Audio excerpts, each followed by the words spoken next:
in open session again after having a little delay for lunch. And our next item of business is the public meeting for informational purposes. I'll flip it over to Al Blair.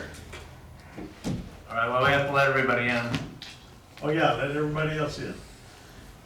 Do I have to make a speech again, or did everybody, is that good enough? Yeah, you have to introduce me, right? All right. We're gonna have, we're opening up again for discussion. This is a public meeting for informational purposes to let all of our constituents know what's going on with the water. And so I'd like to throw that over to our engineering hydrologist, Dr. Al Blair. Okay, thank you. We usually wait a few minutes to make sure everybody's joined. So let's, there's a couple of people still in the waiting room, so let's give it maybe a 2 or 3 minute before I start. That'd be good. Who's monitoring that part? Is it? Checking my watch. Will? Okay. Will, you let us know when everybody gets in.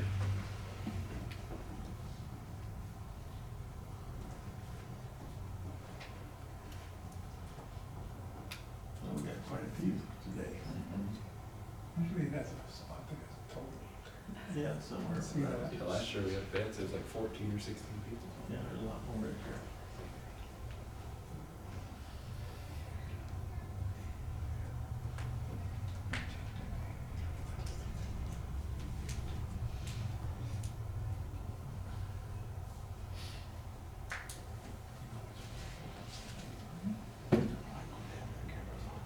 Just a couple more people and maybe Okay. I'll go ahead and start. Yeah, I think we've got everybody in now. Okay, Art Ivy, just go ahead, Art, introduce the meeting and the board All right. members. Let everybody We know are this just is coming being- back from a lunch recess. We're back in open session. But this is a public meeting for informational purposes to all our constituents if you got any questions. But we're mainly gonna try and give you an overall view of what's going on. And the bulk of this presentation, I'm gonna flip over to our hydrologist, Dr. Al Blair. And we can ask questions when you get through. And I think with that, I think Al's ready to go, so take it away. Well, you want the board, go ahead and have the board members introduce themselves. All right, we can do that too. My name is Art Ivy, and I'm gonna flip it over here. This is Mr. Jarrett Rogers. Raise your hand so they can just look at you, I guess. This is Larry Ceballos. This is George Brooks. We are the board members that are here at the board. And you know, should I introduce everybody else? No, everybody else is members of our staff. But we've got, yeah, General manager. we have our general manager here, Lisa Aguilar. We have our water manager, Mr. Ricky Pettis. We have our district engineer also, Jay Ornelas. Yeah, good And afternoon. we have Claudia, who's taking minutes for us. And who did I forget? Pete. We got Pete over here, and I think everybody knows Pete. He takes care of our maintenance department.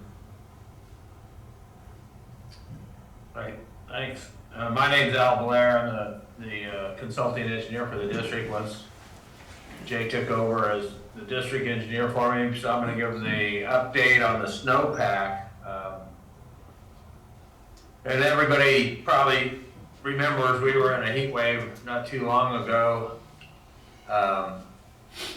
And during that heat wave, we actually had a significant amount of the snow melt.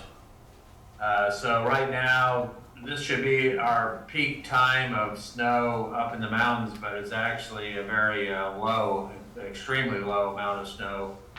As you can see, we get most of our water from the upper Rio Grande portion of the basin. There's 18% of average, so we're way below average. And Rio Chama about 10%. Al, you're not sharing your screen. Aren't you gonna try and share your screen? I am sharing it. Jay's not displaying it to you people in the room there, so if Jay would display that to the, I think everybody else is on Zoom. Okay. All right, sorry about that. Go ahead. Okay, the board couldn't see it.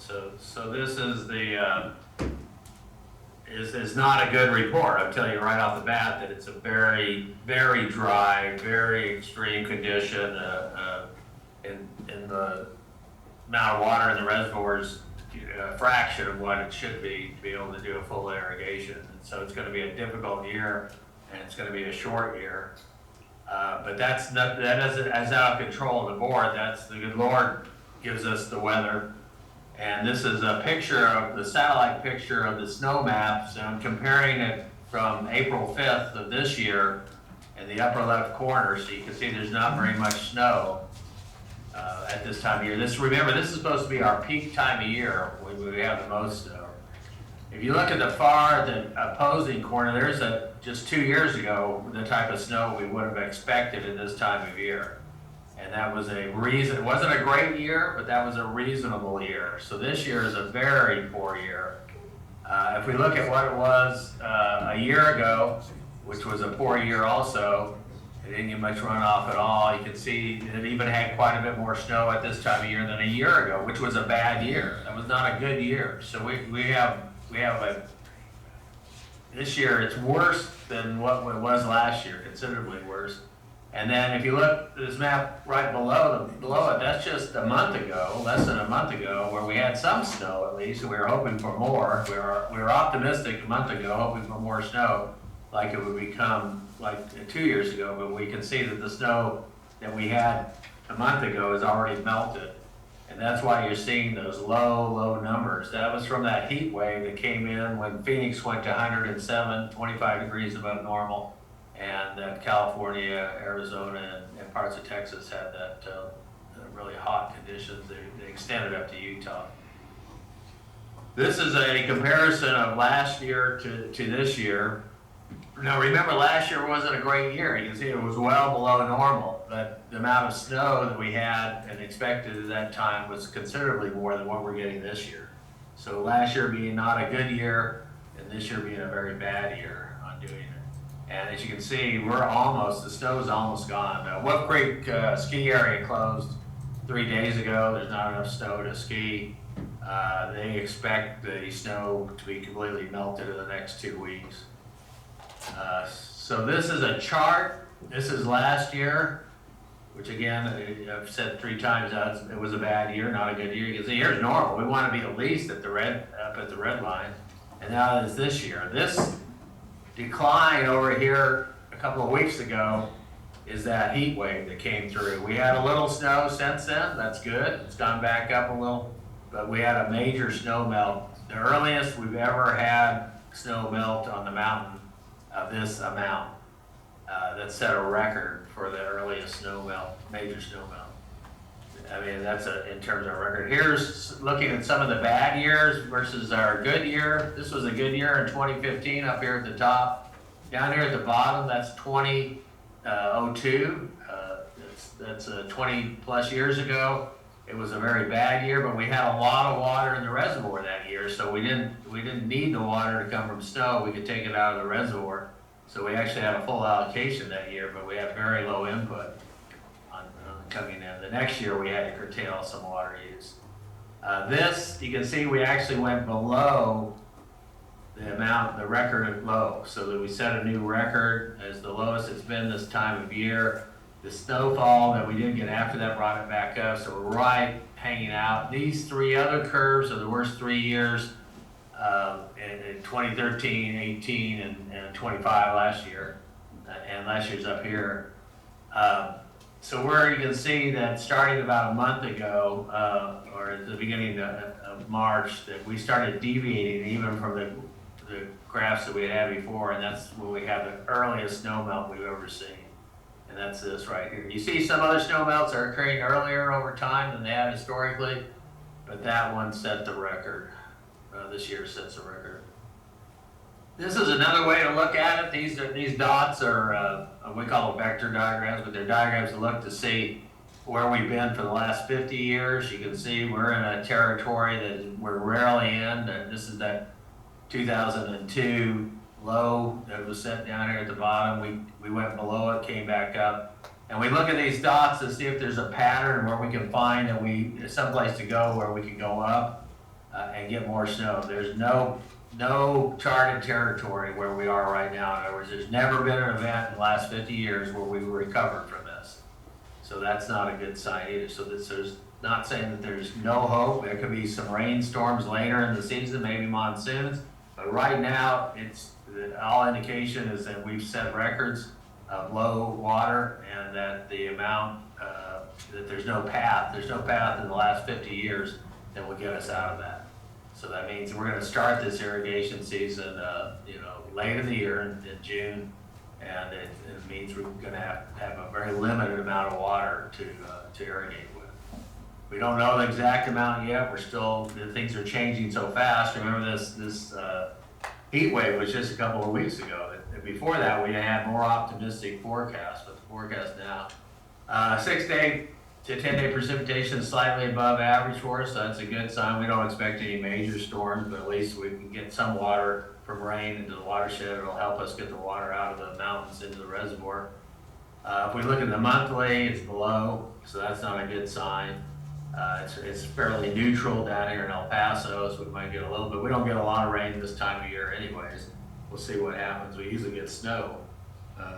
There may be some chance of snow from some cold fronts like we recently got. We'll see. We got a little bit last week. In fact, you saw that pickup on that graph. 6 to 10-day temperature has us at slightly above average or above average. If we look at the monthly temperature, they're predicting another heat wave that's going to set this time a little farther up. It's going to hover, instead of being over Arizona and California, it's going to be over Utah.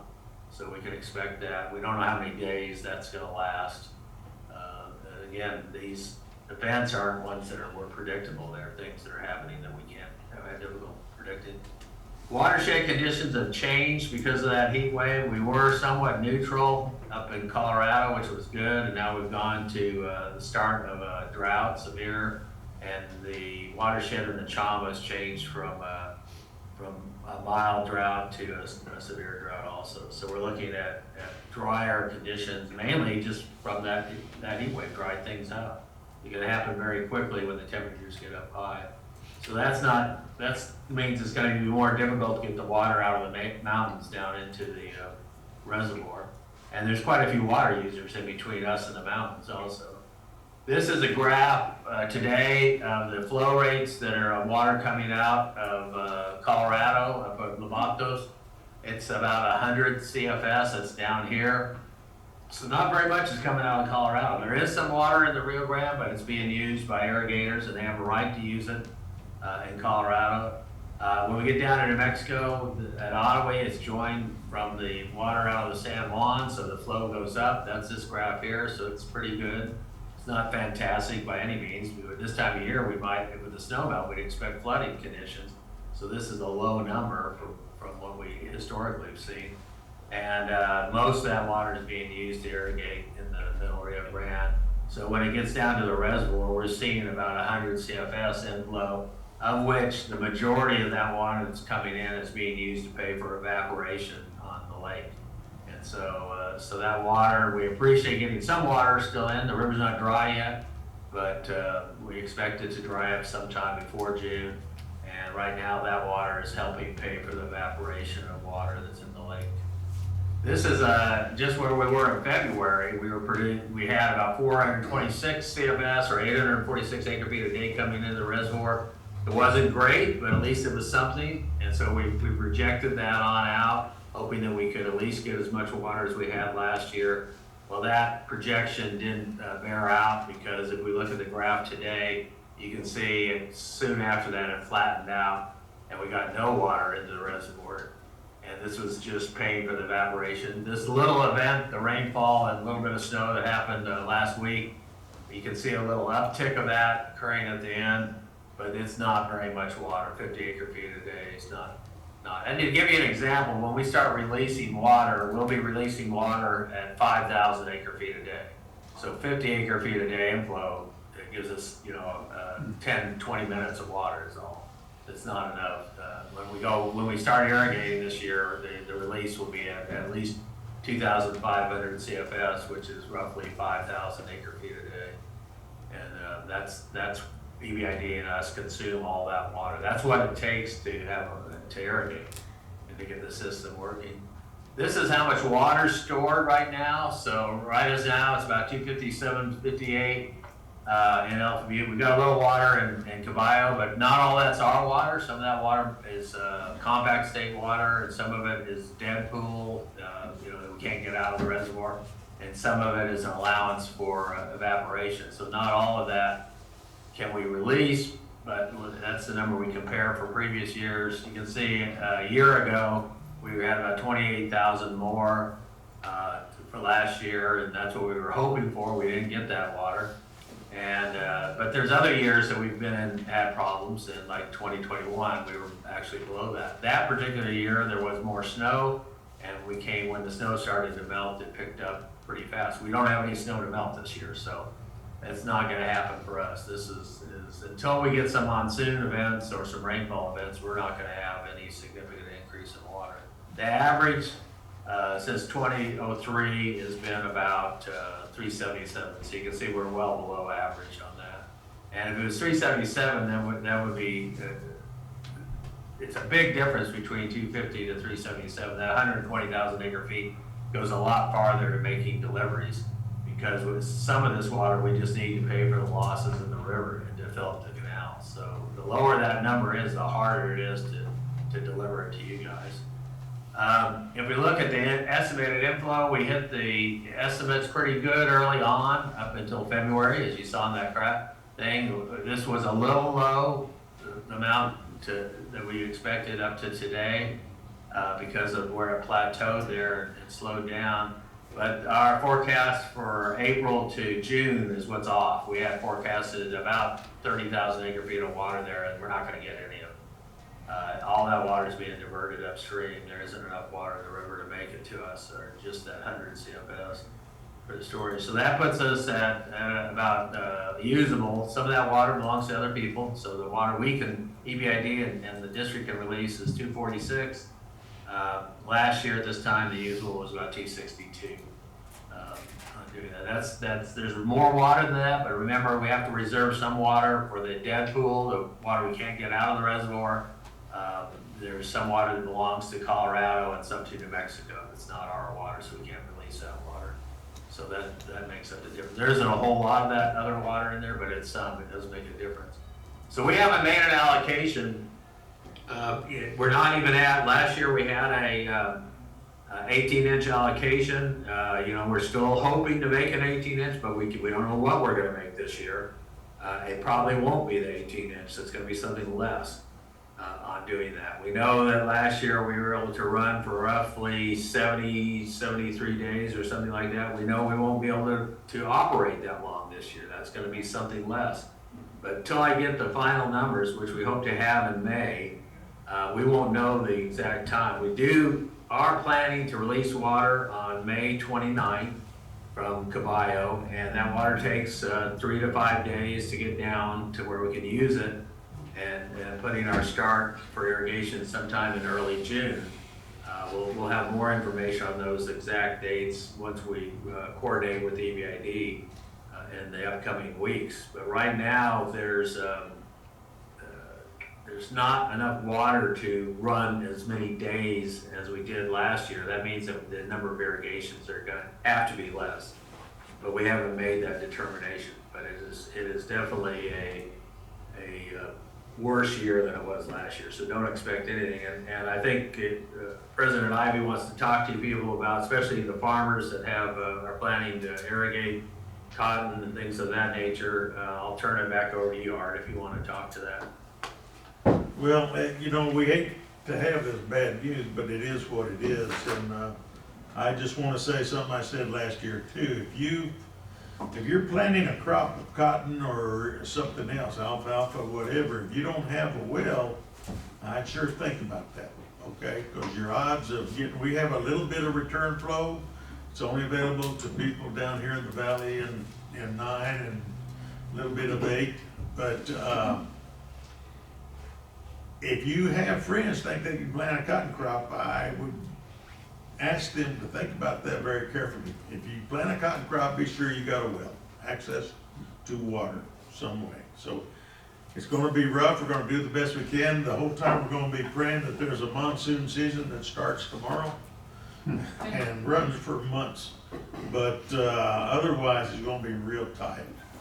So that's kind of the word we wanna get out, is to let y'all know, like Dr. Blair said, we have not made, any sort of an allocation yet, because we don't know what to do at this point. At this point, we couldn't hardly give you one. The best guess would be, and I think Al alluded to it, would be about 15 inches. Last year was 18. We're sitting looking at worse conditions than last year. We've already got 30,000 acre feet less than we'd had at the same time last year, and it looks like the snow melt is going to be a lot less coming into our reservoirs. So, like we said, we've got some sort of a monsoon type season that sets in, or we start getting some big storms, we don't have a lot of water. And so think about that and do accordingly. And I guess, Al, are we going to try and turn this over to any questions, or what do you? Sure, we can do that. I'll tell people how they can do that. Are there any other board members that would like to comment? Well, and not only that, we do have our water master, and we have Pete here also. They might want to say something too. Good afternoon, everyone. We just want to stress out that once you do place your order, and you have your due date, we can't stress it enough that you be ready. Once we're in the area and we call your order up, you need to pick up, because you might lose your opportunity. If we're out of the area, we might not get back to you. So just be ready when you have your order placed in. When your due date is called up, just be ready to pick up. Yeah. Lisa, you? No, I just can't stress that as Enrique is stating. You know, it's an issue. You know, you want to get your water because of our shortage. You want to make sure that you're ready for it. All right. And board members, he's right. What do y'all, any of y'all care to say anything? Just remember that it flows downstream, so you west siders, make sure you order at your first opportunity and use it. Because then you're gonna lose it, it's gonna go downstream. All I gotta say is when the water's there, pick it up. Because they probably won't be there again. Now, we'll you know, if it's a 15-inch or 18-inch allocation, we don't know. We're trying to run the wells as much as we can and produce as much water in the lower valley. That helps the upper valley out, gets us a bigger allocation for them. We know it's not the same water. They'll be using water from the reservoir, and we're using water from the wells, but we can blend it with the water from the reservoir and make more water for everybody. So that's what the wells were there for. So we're gonna try to run them as much as we can and produce as much extra water. We may be able to get back to the 18, but we're not making any promises right now. Everything's changing too quickly. I've got to see what happens in the next 30 days. But again, it's the time. I think what we're most nervous about is that we won't have time before we run out of water to get around more than twice, or maybe at the most 3 times. And if you don't take it, you've lost that. And we're going to find somebody that will take it, because we're not going to waste water. And so we don't have any of it to waste this year. So if you miss your turn, even though you have an allocation, what Enrique's saying, and Lisa and Larry, they're all saying, and I'm saying the same thing, is that, hey, you missed out. That wasn't our fault. We're trying all we can do, but when you put an order in, you got a due date, and we're ready to give you water. It's a train that doesn't stop. Once we release it from the reservoir 5 days away from some of you people, we can't stop that. That water's gonna come through the system. And if we don't have someplace to put it, especially as we get down towards the end of the district, then it's gonna go out the end, because if we don't get it, it'll break the ditch. And we're gonna be running, we're gonna try to wire everybody out as quick as possible, because the faster we do it, the more efficient it is, the more that we can get the system fully utilized. And then we have to take off we have to shut down that part of the system after we water those people out and move to the next part. It's called rotation. Some districts are always in drought, so they always have a rotation. A lot of districts in Arizona are perpetually on rotation. Our rotation is a very fast rotation, and we're gonna adapt to the conditions. We'll look at the orders, where they are, where the water is, and we'll move it in the most efficient way. So it's all happening in real time. We have a lot of telemetry. We have a lot of really good employees that can try to optimize this, and we're gonna give it our utmost, 24/7. We're meeting, operations meetings go on continuously all the way up and down the river. We coordinate with EPID every morning and every evening. And actually, whenever there's an event, we're all on the phone to respond to it. And to make sure we get our fair share of water, the Upper Valley, their fair share, and you guys can maximize the use of the effluent and the well water too. So I know it's hard for you guys not to have the water, and it's troubling for us, but we're gonna do our darndest to try to get it to you. Okay, I got a question here at our audience here at the boardroom. Ramon has a question now. Are you ready for questions? Sure, we'll start with our people in there, and then if you have a question you wanna do, you can send it by the chat box and we'll answer those at the end. Or you can raise your hand if you go down to where it says react. I think on Zoom there's a heart and on the menu and a react button. There's a way to raise your hand. If you raise your hand, you can ask the question live. If you want to just put it as a written question, you can submit that through the chat box and we'll read those at the end of the meeting. Okay. Jarrett or Pete, y'all want to say anything? Well, I got y'all on here on the camera. I think it's just anything, cotton Sudan, anything and everything. If you're planning on planting them, you're all in the same boat. Just be prepared that you may get cut off early. Pete? On the maintenance side of it, assure that your ditches are in the best shape possible to kind of keep from losing any water or wasting any water, so you can get your water in there and water as quickly as possible. Okay, with that, we got one questioner right here. His name is Ramon Tittis. Ramon, what do you got? Is there a reason why the startup date can't be delayed a little bit, or the release date? The May 29th. Well, it has to do with the conjunction of EBID and stuff. Al, do you want to answer that, or Jay? Yeah, it was hard. Could you I think everybody on Zoom could not hear the question. If you want to go ahead and repeat the question. Oh, okay. Ramon is asking, is there any way that maybe we could delay the initial release later, if I understand right, than May 28th? Right. May 29th. So it has to be a highly coordinated operation this year. The amount of water that's lost in the reservoir, EBID pays the way the accounting works during the time that they're taking the water. They cover that because of the groundwater pumping in New Mexico. Once they go off, we pay for 100% of that, since we're the only ones on the river. That was a negotiated compromise. It's been around since 2008. So that means that we have to come to a negotiated release time, and we release at that time to meet all sorts of diverse needs, not just within our district, but within EBID's district too. So we have, for example, Ramon, you'll know a couple of years ago we had a lot of people wanted us to release earlier, so we moved the release date up a week, trying to get and negotiated that with EBID. They have people in the Rincon Valley that want to start today, just like some of our people want to start today. We've had several requests for early release. We can't make an early release. We can't do it. It's too expensive.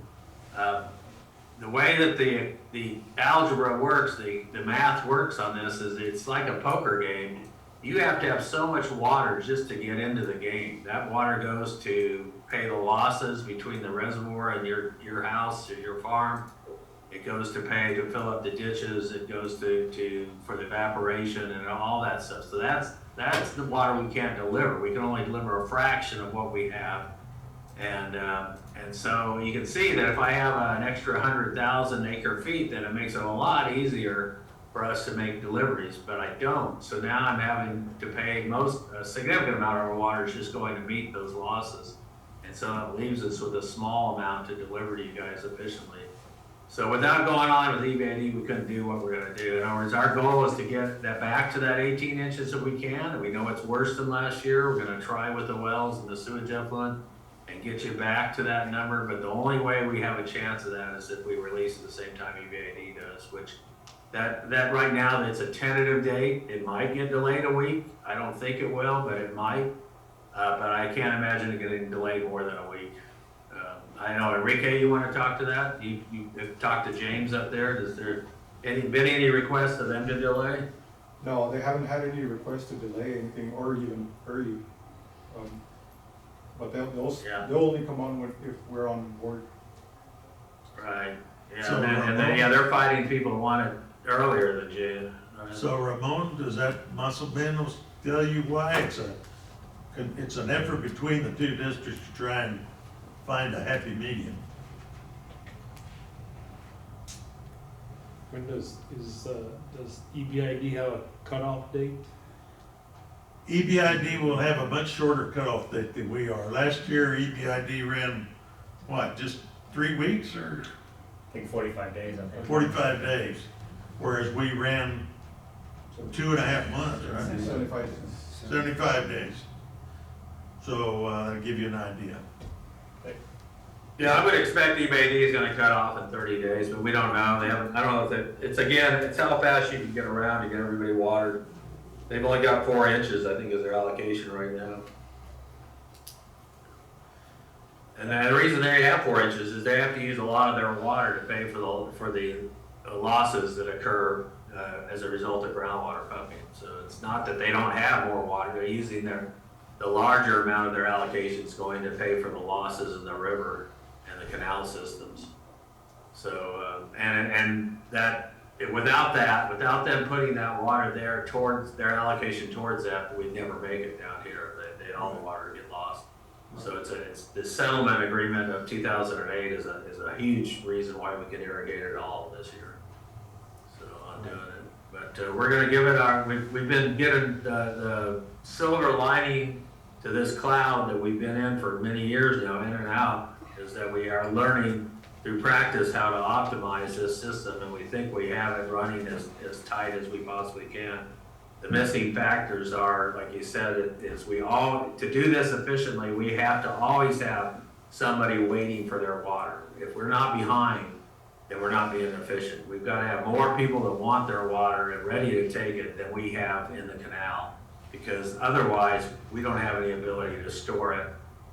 We can slow it down a little bit, but that's very hard to make a big difference, especially when we're trying to get everybody watered out as fast as possible. So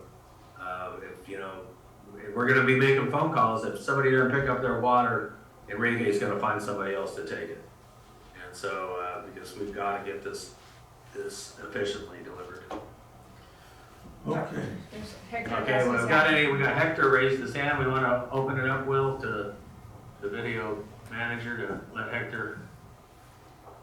Yes, sir. This is Hector Castillo. Sir, this is probably for Dr. Blair. It's been in the news. I'm just wondering, is there any hope about, or is it just, a lot of BS, is Super El Nino coming? As far as like maybe for next year? You can't, the only thing we can't predict is the weather, and it's in the reliability. It's been terrible for the last few years, and it got really bad this year. Nobody predicted that heat wave. And you're seeing a heat wave that, like I said, in Phoenix was 25 degrees above normal. We set something like 2,000 records at different locations throughout the West that, in terms of recorded temperature, which those go way back to before the turn of the century, right? Before 1800s. Right. So the models aren't picking up this stuff. That was a strange heat wave. It was caused by all the rain out over the Pacific and recondensing of it, exothermal process of rainfall. When it evaporates and then it cools off, and then when it condenses back into clouds, it gives off heat. So that heat is what created the high pressure over us. So all that You know, and they set records of rainfall in Hawaii. They had more rain in some of those places than they ever have. If we could get one day of their rain, we'd be very happy. I think the record this year was close to 40 inches in one location in 24 hours. You know, but instead, irony added to it is that what all that rain did through that evaporative and then condensing process was generate a heat wave over the continental United States. So instead of us getting more rain, we got less rain and lots of hot weather. So that one took me about a week to figure out. I had to go back to my physics books and my all the stuff they taught me on how atmospheric water works, and before I believed it. But it is getting to be a really complicated prediction situation. And I'll just add, Hector, I read that article about that Super El Nino, and all we can say is it's a guess. I hope it happens, but until it happens, I also remember being at a Western Pecan Growers meeting about 16 or 17. We had a climate expert telling us how this drought was going to be breaking within the next year or two. Now that was in 16 or 17. So, and it never did. Matter of fact, in 18 we had one of our worst years we've had. So, you know, those are predictions. We hope they're right, but you can't put much credence in them. So we can only go with what we got. All right, thank you, sir. Okay, we have any more questions? There's some in the chat box. Some in the chat box.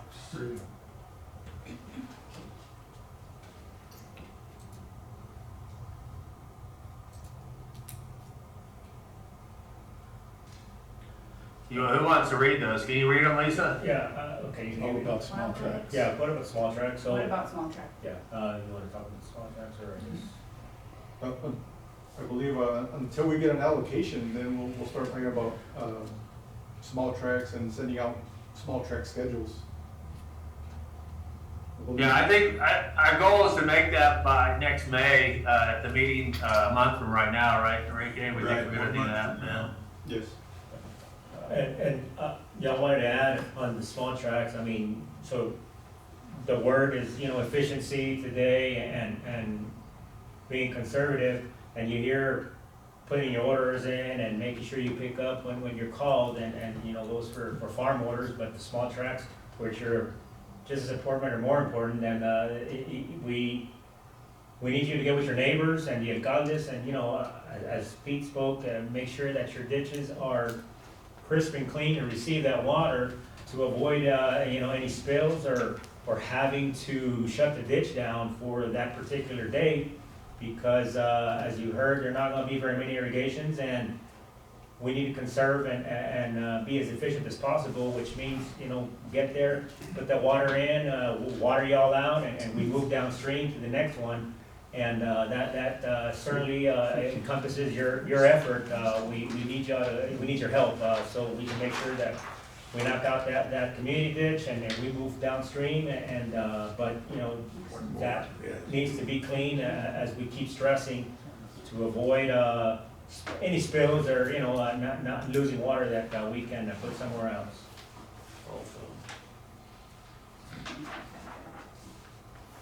There's a new one, a new message. Any question? For the small trucks.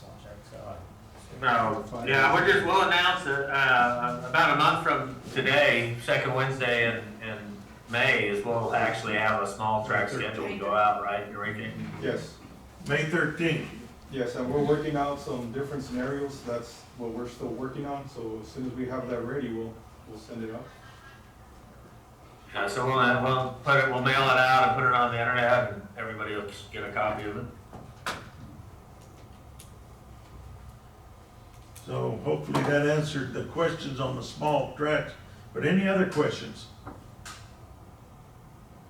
I don't see any hands raised, I think they've had enough bad news. One question, Dr. Blair, board, that I've been asked that we're gonna start taking orders for 6 and 7. I can't hear the question, I'm sorry. One of the questions that I've been asked that if we're gonna start taking orders for unit 6 and 7 for the west side, the release. During the regular, regular release? Yes, the regular release.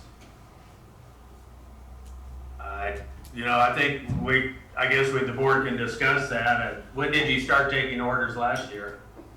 About right, yeah, about right now.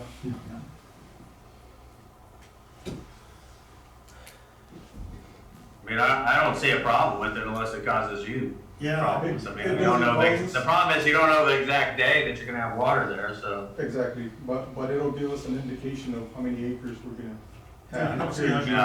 cannot hurt. That's probably not a bad idea to get as big a picture as you can as soon as you can, so.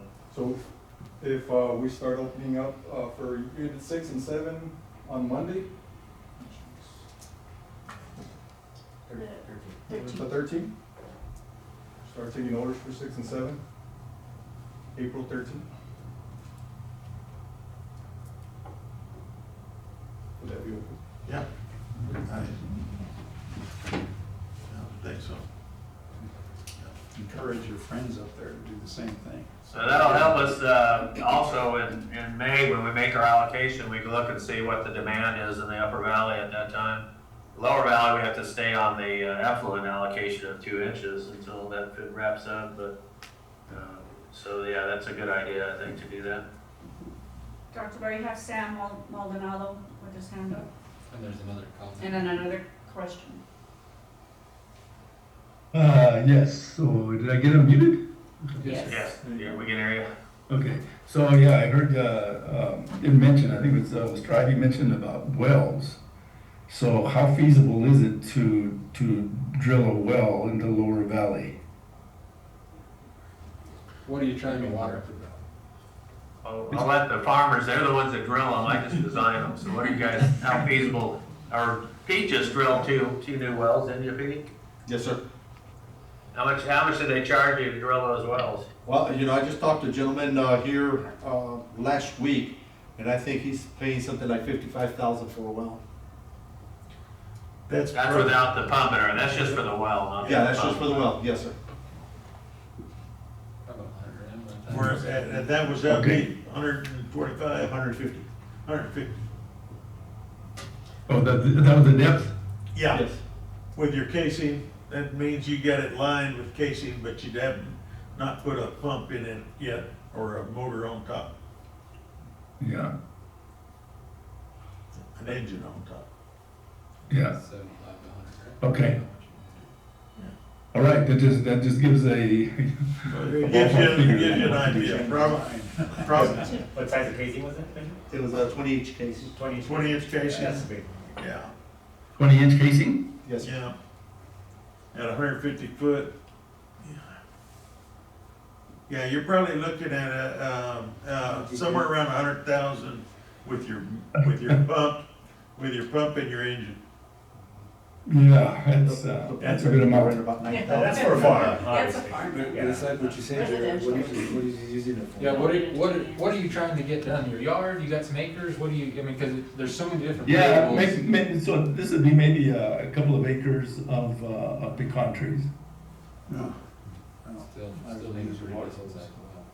Yeah, you'd have to have a good well and, You can probably put a submersible in, but I mean, still, it all depends on what you're trying to get done, and it's, none of it's cheap. It doesn't matter even if you put a small one in, it's Yeah. gonna cost you some money. you might get by on a small submersible is what we're saying, with a smaller casing. And if you got, some electricity, if you're only just talking about 2 or 3 acres. But if you're getting up into like even 10 acres, you're gonna have to have a pretty good sized well. Yeah, no, I can understand that, yeah, that would be different, yeah. Okay. And if he's within the city limits, there is. If you're in a place where your neighbors have wells, ask them about their water quality, because we vary considerably. Some places have fairly good water quality, and other places have very poor And quality. Pete just mentioned something I hadn't thought of. If you're inside of city limits, they may have, and I'm not sure, I live out in the county, but inside the city of El Paso, they may have limits on where you can drill or if you can drill a well. State of Texas doesn't, you can drill a well on your property, but inside cities, I'm not sure. Yeah. Okay, yeah, that's good information to get started on. Okay.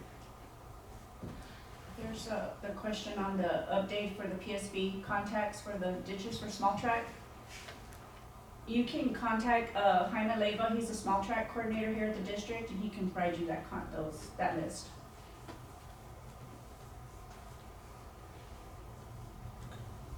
Might wanna give them You, that. you just call the front desk, right? Yes, Yeah, so they can call the call front the desk front and desk. ask for Jaime Leyva.